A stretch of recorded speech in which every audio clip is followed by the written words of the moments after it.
అసలు పరమశివుడికి వయస్సు ఎంత తెలుసున్నవాడెవరు? పోనీ అంత ఎత్తుంటారండి, చాలా బాగుంటారండి అందామా? 63 లీలామూర్తులు, అరూపరూపి లింగస్వం. అసలు రూపం తెలియని వాడితో పెళ్లి ఏమిటమ్మా నీకు? పైగా కులం గోత్రం తెలుసుకోవాలా పెళ్ళంటే? కులం గోత్రం తెలుసుకుందామంటే తల్లి తండ్రి ఏమి లోకంలో ఆయనకు పుట్టుకంటూ ఉంటే నువ్వు తల్లి తండ్రి. అటువంటి వాడు అమ్మా నీకెక్కడ దొరికాడు? అతనితో పెళ్లి ఏమిటి? ఇవన్నీ అలా ఉంటాయి. పొద్దున్న పెళ్ళయిందనుకో గృహప్రవేశం చేయించాలి అత్తవారింట్లో. ఎక్కడికి తీసుకెడతాడో తెలుసా? శ్మశానానికి తీసుకెడతాడు.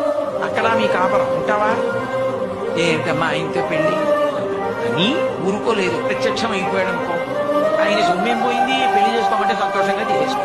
రేపు పొద్దున్న మీ తండ్రి అంత ఐశ్వర్యవంతుడు, మంచి పట్టుబట్టలు బంగారు పళ్ళెల్లో పెట్టి కట్టుకోవో ఎల్లుడు ఇస్తాడు. రక్తం ఓడిపోతున్నటువంటి ఏనుగు తోలు ఒకటి కట్టుకొని వస్తాడు పెళ్లిపేట్ల మీద. బాగుంటుందా? ఎంత అసహ్యంగా ఆయన ఆవులు వేసుకుంటాడమ్మా. బాగుంటుందా? ఏమిటమ్మా ఆయనతో పెళ్లి ఏంటమ్మా? రేపు పొద్దున్న ఎద్దుకండి ఆ ఎద్దు ఇదిగో నా సింహం ఉంది ఎక్కండి చక్కగా అంటే అక్కడ ఎద్దే.